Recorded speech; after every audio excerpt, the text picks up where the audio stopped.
So what does it mean to, when I say study yourself? Because I had a problem.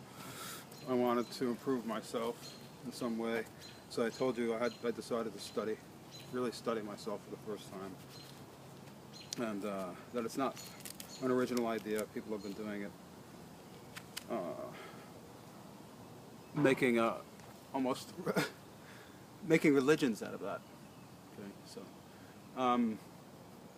and philosophy, of course. All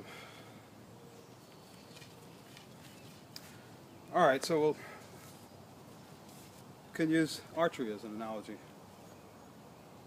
for this idea of intense focus on the self, which is what you're doing. You're turning the mind inward as you're moving through the world of the day, or as you're taking action, doing some action. But you're also, a part of you is focused, your intentional awareness is on your experiences in the forms of thoughts and emotions and sensations. So you're very aware of the thought process, the emotional process. You're perceiving those processes at the same time acting in the world. So you're focusing on the bodily sensations, your thoughts and your emotions continually throughout the day. That focused attention, whatever it is you're focusing on, I think, if I would estimate just from my own experience, that type of focused attention, we do that maybe 30% of the day or 20% of the day. The rest of the time is just unconscious streaming that we're not even paying attention to. So the mind begins to focus. So they're training the mind to focus. Now, just that in itself, training the mind to focus on my thought patterns and emotions and to be able to examine them and reflect on them. You can't stop them.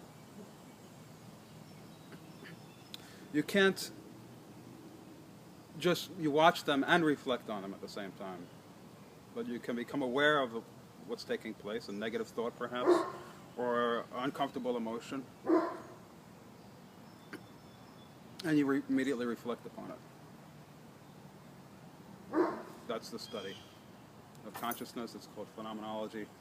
You're training the mind to focus on itself, on its products and perceptions.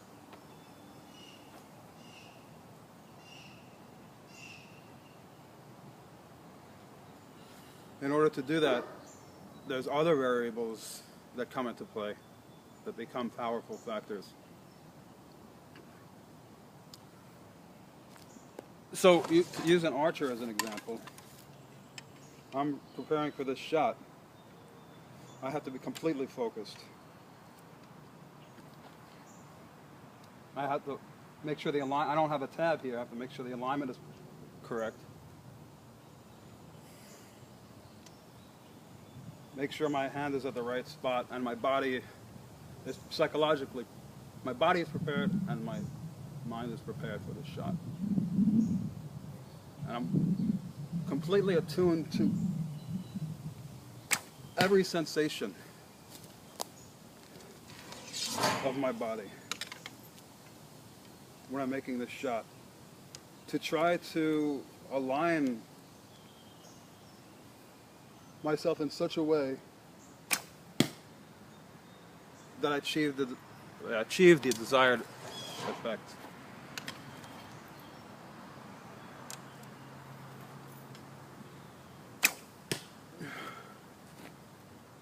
My mind has to be clear to be effective with this weapon. I can't be thinking about what I want to do at work today. I'm wasting my time. Can't be thinking about anything else.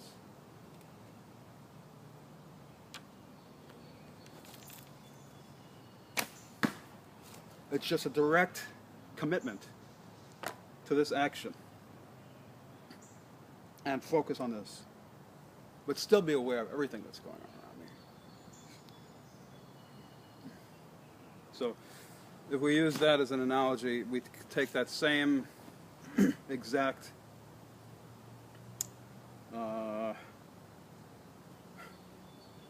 behavior and apply it to all of our waking hours. And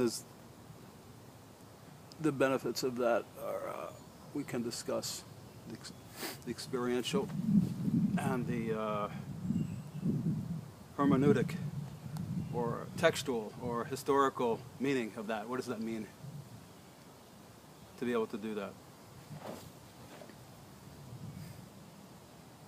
To be live the contemplative life. Make a study of the self.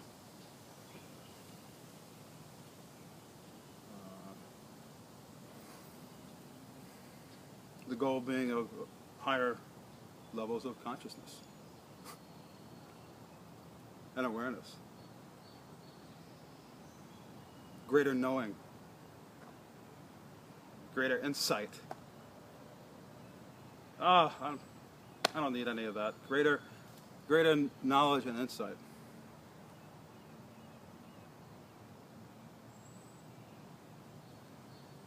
And to enrich life with meaning.